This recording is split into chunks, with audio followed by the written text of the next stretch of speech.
Hi guys, നമസ്കാരം. അപ്പോൾ എല്ലാവർക്കും നമ്മുടെ പുതിയ വീഡിയോയിലേക്ക് സ്വാഗതം.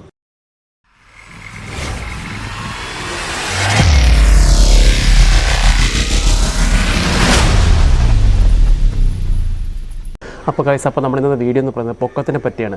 നമുക്കറിയാം, ഒരു വ്യക്തിയുടെ കോൺഫിഡൻസ് അത് കൂടുന്നതിനും കുറയുന്നതിനും പൊക്കത്തിന് വല്ലാത്ത പങ്ക് തന്നെയുണ്ട്. സ്ത്രീകളായാലും പുരുഷന്മാരായാലും പലതരത്തിലുള്ള മാനസിക ബുദ്ധിമുട്ടുകൾ ഇപ്പോൾ പൊക്കക്കുറവ് മൂലം അവർ അനുഭവിക്കുന്നുണ്ട്. അപ്പോൾ എന്തുകൊണ്ടാണ് നമുക്ക് ഈ പൊക്കക്കുറവ് സംഭവിക്കുന്നത്, എന്തുകൊണ്ടാണ് നമ്മുടെ ഈ പൊക്കം കുറയുന്നത്, അപ്പം ഇതിനെന്തെങ്കിലും സൊല്യൂഷനോ കാര്യങ്ങളോ ഉണ്ടോ? അപ്പോൾ അതിനെക്കുറിച്ചുള്ള കാര്യങ്ങളാണ് ഞാൻ ഇന്നത്തെ വീഡിയോ നിങ്ങളൊപ്പം പങ്കുവെക്കുന്നത്. അപ്പോൾ എന്തുകൊണ്ടാണ് നമുക്ക് ഈ പൊക്കം കുറയുന്നത്? അതിന് പൊതുവെ 4 കാരണങ്ങളാണ് ഉള്ളത്. ഒന്നാമത്തെ പ്രധാന കാരണം എന്ന് പറയുന്നത് ജെനറ്റിക്സ് പരമായ കാര്യങ്ങളാണ്. അതായത് നമ്മുടെ അച്ഛൻ്റെയോ അമ്മയുടെയോ ജെനറ്റിക്സ് ആയിരിക്കും മക്കൾക്ക് വരുന്നത്. പൊതുവെ അച്ഛനും അമ്മക്കും പൊക്കം കുറഞ്ഞ ആൾക്കാരാണെങ്കിൽ സ്വാഭാവികമായിട്ടും മക്കൾക്കും അതേപോലെ ജെനറ്റിക്സ് വരാൻ സാധ്യത ഭയങ്കര കൂടുതലാണ്. ഇപ്പോൾ ചില റെയർ കേസുകളുണ്ട്. ഇപ്പോൾ നമ്മൾ ഗിന്നസ് ബുക്ക് രൂപത്തിൽ റെയർ കേസുകളുണ്ട്. ഇപ്പം പുള്ളിക്കാരന് അധികം പൊക്കക്കുറവാണല്ലോ, പക്ഷേ പുള്ളിക്കാരുടെ മകൾക്ക് നല്ല പൊക്കമുണ്ട്. അപ്പോൾ ചില റെയർ കേസ് അങ്ങനെ സംഭവിക്കാറുണ്ട്. അപ്പോൾ 95% നമ്മുടെ അച്ഛൻ്റെ അമ്മയുടെ ജെനറ്റിക്സ് ആയിരിക്കും മക്കൾക്ക് വരുന്നത്. അപ്പോൾ അതൊരു പ്രധാന കാരണമാണ്. രണ്ടാമത്തെ പ്രധാന കാരണം എന്ന് പറഞ്ഞാൽ അത് നമ്മുടെ കയ്യിരിക്കുമ്പോൾ സംഭവിക്കുന്നതാണ്. ഇപ്പോൾ പ്രത്യേകിച്ച് മാതാപിതാക്കളുടെ എന്ന് പറഞ്ഞാൽ ഗ്രോത്ത് സ്റ്റേജിൽ നമ്മൾ പ്രോപ്പറായിട്ടുള്ള ന്യൂട്രീഷൻ കൊടുക്കാത്ത മൂലം നമ്മുടെ കുട്ടികളുടെ വളർച്ച കുറഞ്ഞു പോകുന്നുണ്ട്. അതിന് പ്രധാന കാരണം പറഞ്ഞാൽ ഇപ്പോൾ നമ്മുടെ വളർച്ച കാര്യം നമ്മൾ ശ്രദ്ധിക്കുകയാണെങ്കിൽ നമുക്കൊരു 18 to 21 പോട്ടെ 22 വയസ്സ് വരെയാണ് മാക്സിമം നമുക്ക് ഗ്രോത്ത് സ്റ്റേജ് എന്ന് പറയുന്നത്. ആ സ്റ്റേജിൽ നമ്മൾ പ്രോപ്പറായിട്ടുള്ള ന്യൂട്രീഷൻ കൊടുത്താൽ മാത്രമേ കുട്ടികൾക്ക് നല്ല വളർച്ച കിട്ടത്തുള്ളൂ. ഇപ്പോൾ നമുക്കറിയാം, ആ സ്റ്റേജിലൊക്കെ ആകുമ്പോൾ മിക്ക പിള്ളേരും ഈ പഠിക്കാൻ പോകുന്ന പിള്ളേരായിരിക്കും, സ്കൂളിൽ പോകുന്ന പിള്ളേരായിരിക്കും, കോളേജ് പിള്ളേരായിരിക്കും. അപ്പോൾ മിക്ക ആൾക്കാർക്കും ഇപ്പോൾ രാവിലെ ബ്രേക്ക്ഫാസ്റ്റ് കഴിക്കാൻ ചിലപ്പോൾ സാധിക്കണമെന്നില്ല. കാരണം ഇപ്പോൾ ട്യൂഷനുള്ള പിള്ളേർക്ക് രാവിലെ 6:30 ട്യൂഷൻ. അപ്പോൾ രാവിലെ 6:30 ഒരിക്കലും ചില വീടുകളൊന്നും ബ്രേക്ക്ഫാസ്റ്റ് ചെയ്യാത്തില്ല. അപ്പോൾ എന്ത് ചെയ്യും കുട്ടികൾ? രാവിലെ നിങ്ങൾ ബ്രെഡോ ജാമോ എല്ലാം കഴിച്ചിട്ട് പോകും.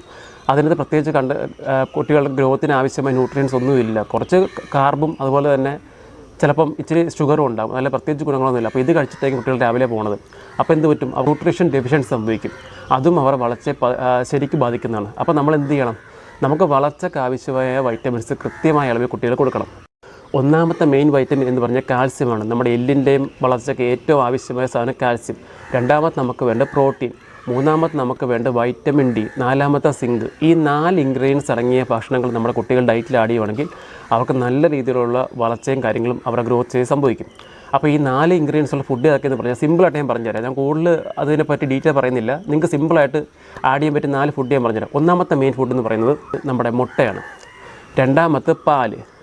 മൂന്നാമത്തെ പറഞ്ഞാൽ നമുക്ക് എന്തെങ്കിലും മീൻ ഐറ്റംസ്, നോൺ വെജ് ഐറ്റംസ്, മീനോ ഇറച്ചി എന്തെങ്കിലും ഐറ്റംസ്, മീനായാലും മതി, ഡെയിലി കുഴപ്പമില്ല, മീൻ ആഡ് ചെയ്യാം. പിന്നെ നാലാമത്തെ നട്ട്സ്, എന്തെങ്കിലും നട്ട്സ്. ഇപ്പം കാഷ്യൂ ബദാമൊക്കെ നമുക്ക് റേറ്റ് ആയിരിക്കും, വേണ്ട, കപ്പലണ്ടി നല്ലൊരു നട്ട്സാണ്. അപ്പോൾ ഈ 4 ഫുഡ് നിങ്ങളുടെ കുട്ടികൾ ഡയറ്റിൽ ആഡ് ചെയ്യുക. ഇപ്പം ഒരു സിമ്പിളായിട്ടൊരു മീൽ പ്ലാൻ ഞാൻ പറഞ്ഞുതരാം. ഇപ്പോൾ രാവിലെ ആണല്ലോ മിക്ക കുട്ടികൾക്കും ഇപ്പം ബ്രേക്ക്ഫാസ്റ്റ് കഴിക്കാൻ ബുദ്ധിമുട്ടുള്ളത്. അപ്പോൾ നിങ്ങൾ ചെയ്യേണ്ട പരിപാടി എന്ന് 2 കോഴിമുട്ട പുഴുങ്ങുക, ഒരു മീഡിയം സൈസ് ഏത്തപ്പഴം പുഴുങ്ങിയെടുക്കുക, അല്ലെങ്കിൽ ചുമ്മാ നോർമലായി വെക്കുക, 1 ഗ്ലാസ് പാല്, ഇത്രയും മതി. ഇത് രാവിലെ കുട്ടികൾ കൊടുത്തിട്ട് വേണം. ഇത് പ്രത്യേകിച്ച് ഉണ്ടാക്കാൻ പ്രത്യേക സമയമൊന്നുമില്ല, 10 മിനിറ്റിൻ്റെ ആവശ്യമുള്ളൂ. ഇത് ഡെയിലി കുട്ടികൾക്ക് സ്കൂളിൽ പോകുന്ന കുട്ടികളാണെങ്കിൽ ഇത് കൊടുത്തു വിട്ടാൽ ബ്രേക്ക്ഫാസ്റ്റ് ആയിട്ട്. കാര്യം കംപ്ലീറ്റ് മീൽ, ഇതിനകത്ത് പ്രോട്ടീൻ ഉണ്ട്, കാർബോഹൈഡ്രേറ്റ് ഉണ്ട്, വൈറ്റമിൻസ് ഉണ്ട്, മിനറൽസ് ഉണ്ട്, കുട്ടികളുടെ ഗ്രോത്തിന് വേണ്ട എല്ലാ സാധനങ്ങളും ഇതിനകത്തുണ്ട്. അപ്പം ഇപ്പോൾ ധൃതിക്ക് രാവിലെ ട്യൂഷനോ പിള്ളേരുണ്ടെങ്കിൽ ഈ ഒരു മീൽ കൊടുത്തു വിടുന്നതായിരിക്കും ഏറ്റവും ബെസ്റ്റ് കേട്ടോ. ഇനി മൂന്നാമത്തെ പ്രധാന കാരണം എന്ന് പറഞ്ഞാൽ ഹോർമോൺ, അതായത് ഈ ഗ്രോത്ത് ഹോർമോണിൻ്റെ കുറവ് മൂലം പല കുട്ടികൾക്കും ഈ വളർച്ച കുറയുന്നുണ്ട്. അതിന് നിങ്ങൾ ചെയ്യേണ്ട കാര്യം കഴിഞ്ഞാൽ, ഇങ്ങനെ നിങ്ങൾക്ക് തോന്നുന്നുണ്ടെങ്കിൽ, ഇപ്പം നമുക്കറിയാൻ പറ്റില്ല, കുട്ടികൾ വളർച്ച നോക്കാം, മറ്റുള്ള കുട്ടികൾ വെച്ച് കമ്പയർ ചെയ്യുവാണെങ്കിൽ എൻ്റെ മകൾക്ക് ഇച്ചിരി ഗ്രോത്ത് കുറവാണെന്ന് നമുക്കറിയാൻ പറ്റുമല്ലോ. അങ്ങനെ തോന്നുവാണെങ്കിൽ ആദ്യം ഡോക്ടറെ കൺസൾട്ട് ചെയ്യാം. അപ്പോൾ ഡോക്ടർ എന്തെങ്കിലും ട്രീറ്റ്മെൻറ്റോ കാര്യങ്ങളോ പറയും, അത് നമ്മൾ ചെയ്യുക. അതല്ലെങ്കിൽ നമുക്ക് നാച്ചുറലായി ചെയ്യാൻ പറ്റിയൊരു കാര്യം എന്ന് പറയുന്നത് നമ്മൾ അശ്വഗന്ധ എന്ന് പറഞ്ഞാൽ ഒരു ചെടിയാണ്.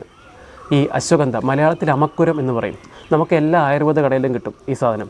അപ്പോൾ അതിൻ്റെ പൊടി മേടിക്കുക, അശ്വഗന്ധ പൊടി മേടിക്കുക. ഇതിന് കുറേ ഹെൽത്ത് ബെനിഫിറ്റ്സ് ഉണ്ട്. എന്ന് പറഞ്ഞാൽ നമുക്കൊരു വീട് തന്നെ ചെയ്യാനുള്ള സാധനം ഇതിനകത്തുണ്ട്. പക്ഷേ നമുക്ക് സിമ്പിളായി പറയുകയാണെങ്കിൽ കുട്ടികൾക്ക് ഇതിൻ്റെ മെയിൻ ഗുണം ഇതിനകത്ത് കുട്ടികളുടെ ബോൺ ഡെൻസിറ്റി ഭയങ്കരമായിട്ട് കൂട്ടും. അതുപോലെ ഗ്രോത്ത് ഹോർമോണിൻ്റെ പ്രൊഡക്ഷൻ ശരിക്കും വർദ്ധിപ്പിക്കും. അതുപോലെ സ്ട്രെസ് ലെവൽ, കുട്ടികൾ പഠനപരമായ കാര്യങ്ങളൊക്കെ ഉണ്ടാകുമ്പോൾ സ്ട്രെസ്സൊക്കെ ഉണ്ടാവുമല്ലോ, അത് പരമാവധി കുറയ്ക്കും. പിന്നെ ഇപ്പോൾ സ്പോർട്സ് ചെയ്യുന്ന കുട്ടികൾക്കാണെങ്കിൽ അവർക്ക് നല്ല എനർജറ്റിക്കും കാര്യങ്ങളൊക്കെ കൂട്ടാൻ സാധിക്കും. പിന്നെ നല്ല എനർജി ബൂസ്റ്റ് കൂടിയാണ്. അപ്പോൾ ഇതിന് 4നും കൂടെ നമുക്ക് കുട്ടികൾക്ക് ഇത് കൊടുക്കാം, ഈ സാധനം. അപ്പോൾ ഇതിന് 4നും ഈ അശ്വഗന്ധ എന്ന സപ്ലിമെൻറ്റ് ഭയങ്കര ഉപകാരിയാണ്. അപ്പോൾ ഇതിൻ്റെ പൗഡർ ഫോമായിരിക്കും ഏറ്റവും ബെസ്റ്റ്. നമുക്ക് കോട്ടക്കലിൻ്റെ ഔട്ട്ലെറ്റിൽ പോയി കിട്ടും, അല്ലെങ്കിൽ നമുക്ക് ഹിമാലയയുടെ ഉണ്ട്. അശ്വഗന്ധ ലേഹിയൊക്കെ ഉണ്ട്, പക്ഷേ അത് നമുക്ക് വേണ്ട. കാരണം ഇത് ഷുഗറൊക്കെ അടിച്ച് വരും. നമുക്ക് ഇവർ പറയുന്ന സംഭവം കൊണ്ടോ നമുക്ക് പറയാൻ പറ്റില്ല, കാരണം മധുരത്തിന് ഷുഗറൊക്കെ അടിയും. പക്ഷേ അത് വേണ്ട, പ്യുവർ അശ്വഗന്ധ, റോ അശ്വഗന്ധ തന്നെ വേണം പറയണം. അപ്പോൾ അതിൻ്റെ പൊടി മേടിക്കുക. പൊടി മേടിച്ചിട്ട് രാത്രി കുട്ടികൾ കിടക്കുന്ന മുമ്പ് 1 ഗ്ലാസ് പാലിൽ 1 സ്പൂൺ അശ്വഗന്ധ മിക്സ് ചെയ്ത് കൊടുക്കുകയാണെങ്കിൽ നല്ലൊരു റിസൾട്ട് നിങ്ങൾക്ക് കിട്ടും. 1 മാസം കഴിയുമ്പോൾ കുട്ടികളുടെ എനർജി ലെവൽ നല്ല ഇമ്പ്രൂവ് ആകും, കുട്ടികൾ കുറച്ചുകൂടെ ആക്റ്റീവ് ആകും. അതുപോലെ തന്നെ ഗ്രോത്ത് സ്റ്റേജിലും അവർക്ക് നല്ല രീതിയിലുള്ള ഒരു ഇമ്പ്രൂവ്മെൻ്റ് ഒക്കെ ഉണ്ടാകും അശ്വഗന്ധ കഴിക്കുകയാണെങ്കിൽ. ഇത് പെൺകുട്ടികൾക്ക് ആൺകുട്ടികൾക്കും കഴിക്കാം. ഇപ്പം കുട്ടികൾക്ക് എന്തെങ്കിലും ആസ്മയോ അതുപോലെ തന്നെ എന്തെങ്കിലും പൊടി അലർജിയുള്ള ആരെങ്കിലും ഉണ്ടെങ്കിൽ ഡോക്ടറോട് ചോദിച്ചിട്ട് വേണം കഴിക്കാൻ. എന്ന് പറഞ്ഞാൽ ഞാൻ ഈ നാലാമത്തും അതുപോലെ തന്നെ മറ്റൊരു കാരണം എന്ന് പറഞ്ഞാൽ ഇപ്പോൾ ഹൈപ്പോ തൈറോയിഡിസം പുറത്ത് എന്തെങ്കിലും അസുഖങ്ങൾ മൂലം ഇപ്പോൾ നമുക്ക് ഈ വളർച്ച കുറയുന്നതായിട്ട് കാണുന്നുണ്ട്. അപ്പോൾ അതിന് നമുക്ക് ട്രീറ്റ്മെൻറ്റ് എടുത്തേ പറ്റത്തുള്ളൂ. നമുക്ക് നാച്ചുറൽ റെമഡീസ് ചെയ്താൽ നമുക്ക് നിർത്താൻ പറ്റുന്നില്ല. പിന്നെ സ്റ്റാർട്ടിംഗ് സ്റ്റേജിൽ നമുക്ക് പ്രോപ്പറായിട്ട് ട്രീറ്റ്മെൻറ്റ് എടുക്കുകയാണെങ്കിൽ നമുക്ക് നല്ല രീതിയിൽ അത് കുറയ്ക്കാൻ സാധിക്കും. അപ്പോൾ ഈ പൊതുവെ 4 കാരണങ്ങൾ കൊണ്ടാണ് നമുക്കിപ്പോൾ ആളുകളിൽ ഇപ്പോൾ സ്ത്രീകളായും പുരുഷരായും ഈ പൊക്കക്കുറവ് സംഭവിക്കുന്നത്. ഇപ്പോൾ പല വീഡിയോയിലും ഞാൻ ആരുടെ പേരെടുത്ത് പറഞ്ഞില്ല, പല വലിയ വ്ളോഗർമാരും ഇപ്പോൾ ഹൈറ്റ് ഇൻക്രീസിങ് എന്ന് പറഞ്ഞ് ഇപ്പം വർക്കൗട്ടൊക്കെ ചെയ്യുന്നുണ്ട്. പക്ഷേ ഒരിക്കലും ഹൈറ്റ് ഇൻക്രീസിങ് അല്ലത്, നിങ്ങളുടെ പോസ്റ്റർ കറക്റ്റിംഗ് ആണ് സംഭവിക്കുന്നത്. അത് ഹൈറ്റ് ഇൻക്രീസിംഗ് എന്ന് പറഞ്ഞാൽ അവർക്ക് ഒന്നാമത് ചിലപ്പോൾ അവർക്ക് തെറ്റിദ്ധാരണ കൊണ്ട് പറഞ്ഞായിരിക്കും, അല്ലെങ്കിൽ അവർ റീച്ചിന് പറഞ്ഞായിരിക്കും. പക്ഷേ പൊതുവേ പോസ്റ്റർ കറക്റ്റിംഗ് ആണ് സംഭവിക്കുന്നത്. നമ്മുടെ കേരളത്തിൽ എല്ലാവർക്കും ആനകളെ ഭയങ്കര ഇഷ്ടമായിരിക്കുമല്ലോ. അപ്പോൾ കേരളത്തിൽ നല്ലൊരു ഫാൻസ് ഉണ്ട് ആനയാണ് മംഗലാംകുന്ന് കർണൻ, അതുപോലെ തെച്ചിക്കോടുകാർ രാമേന്ദ്രൻ. ഇവർ രണ്ടും തമ്മിലാണ് ഏറ്റവും കൂടുതൽ ഒരു കോമ്പറ്റീഷൻ വെക്കുന്നത്. പക്ഷേ രാമൻ്റെ അത്രയും പൊക്കം കർണനില്ല.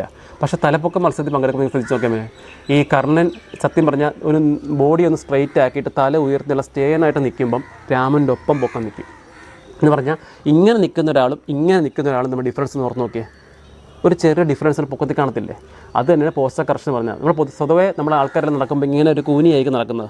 പക്ഷേ പോസ്റ്റർ കറക്ഷൻ എക്സസൈസ് നമ്മൾ കറക്റ്റായിട്ട് ചെയ്യുവാണെങ്കിൽ നമ്മുടെ പോസ്റ്റർ കറക്റ്റ് നമുക്ക് ഒന്നുകൂടെ നിവർന്ന് നടക്കാൻ പറ്റും. അങ്ങനെ നടക്കുമ്പോൾ നിങ്ങൾ നോക്കിയേ, ഇത് ഇങ്ങനെ നിൽക്കുന്ന ഒരാളും ഇങ്ങനെ നിൽക്കുന്ന ഒരാളും വ്യത്യാസം നോക്കിയേ, ഹൈറ്റിൻ്റെ ഡിഫറൻസ് കണ്ടോ? അതാണ് പോസ്റ്റർ കറക്ഷൻ വഴി നമുക്ക് സംഭവിക്കുന്നത്. ഇപ്പോൾ നിങ്ങൾ ജിമ്മിൽ പോകുന്ന ആളുകളാണെങ്കിൽ അവിടെ ഇതുപോലത്തെ പുള്ളപ്പ് മെഷീനൊക്കെ ഉണ്ടാകും. അപ്പോൾ അതിൽ നിങ്ങൾ എന്ത് ചെയ്യണം, നിങ്ങൾ ഷോൾഡർ വിട്ട് അല്ലെങ്കിൽ ഷോൾഡറിനെക്കാളും കുറച്ചുകൂടെ വൈഡായിട്ട് വിട്ടിൽ പിടിക്കുക. എന്നിട്ട് ഇതുപോലെ തൂങ്ങി കിടക്കുക. നേരം നിങ്ങൾക്ക് ഇതുപോലെ ഹോൾഡിൽ നിൽക്കാൻ പറ്റും, അത്ര നേരം ഹോൾഡിൽ നിൽക്കുക. തുടക്കക്കാർക്ക് ചിലപ്പോൾ 10 സെക്കൻഡ് ചിലപ്പോൾ 20 സെക്കൻഡൊക്കെ നിൽക്കാൻ പറ്റത്തുള്ളൂ. പക്ഷേ അത് ഓട്ടോമാറ്റിക്കലി നമ്മൾ ചെയ്യുന്ന മൂലം നമുക്ക് അതിൻ്റെ സ്ട്രെങ്ത് വർദ്ധിക്കുന്നതാണ്. ആ വഴി നമുക്ക് കുറച്ച് കൂടുതൽ നേരം നമുക്ക് ഹാങ് ചെയ്യാൻ പറ്റും. ഇത് നല്ല സ്ട്രെച്ചിങ് എക്സസൈസാണ്. ഇത് നിങ്ങൾ ഡെയിലി ചെയ്യണമെന്നില്ല, ഒന്നത്തെ ആടാം. എന്നാൽ ഇന്ന് ചെയ്യുക, നാളെ റെസ്റ്റ് കൊടുക്കുക. അങ്ങനെ വീക്കിലി 3 ടൈംസ് നിങ്ങളൊരു 3 സെറ്റ് വെച്ച് ചെയ്യുക.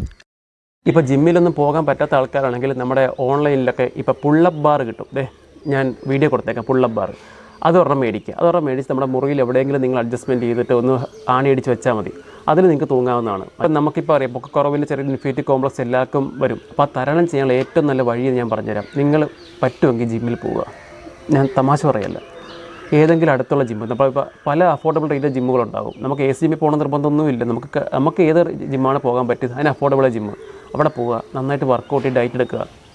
ഇപ്പം നമ്മുടെ ബോഡിയൊക്കെ നല്ല രീതിയിലുള്ള സെറ്റായി കഴിഞ്ഞാൽ നമുക്ക് ഏത് ഡ്രസ്സ് ഇട്ടാലും ഭംഗിയുണ്ടാകും. ഇപ്പോൾ ആണായാലും പെണ്ണായാലും ബോഡിയൊക്കെ നല്ല അരക്കെട്ടൊക്കെ ഒതുങ്ങി നല്ല ഫിറ്റായിട്ടിരിക്കുകയാണെങ്കിൽ നമ്മൾ ഏത് ഡ്രസ്സ് ഇട്ടാലും, മോഡേൺ ഡ്രസ്സ് ഇട്ടാലും അതുപോലെ ട്രഡീഷണൽ ഡ്രസ്സ് ഇട്ടാലും നമുക്ക് പ്രത്യേക ഒരു ഭംഗിയായിരിക്കും നമ്മളെ കാണുന്നത്. ഇപ്പോൾ പൊക്കക്കുറവിൻ്റെ ഇൻഫിനിറ്റി കോംപ്ലക്സ് ഉണ്ടെങ്കിൽ നമ്മുടെ ബോഡി സ്ട്രക്ചറും കാര്യങ്ങളും നല്ല രീതിയിൽ ഭംഗിയായി വരണമെങ്കിൽ ആ ഒരു മൈനസ് അവിടെ മാഞ്ഞു പോകുന്നതാണ്. ആൾക്കാർ ശ്രദ്ധിക്കാൻ പോകുന്ന പിന്നെ നിങ്ങളുടെ ബോഡി ആയിരിക്കും. എന്ന് പറഞ്ഞാൽ പുരുഷനായാലും സ്ത്രീയായാലും നല്ല ഫിറ്റ് ബോഡിയാണല്ലോ ചെക്കൻ്റെ, അല്ലെങ്കിൽ നല്ല ഫിറ്റ് ബോഡി പെണ്ണ്, അതേ ശ്രദ്ധിക്കുക. അല്ല പെങ്കൊച്ചിന് പൊക്കക്കുറവില്ല, ആങ്കൊച്ചിന് പൊക്കക്കുറവുണ്ടെന്ന് ആരും ശ്രദ്ധിക്കത്തില്ല.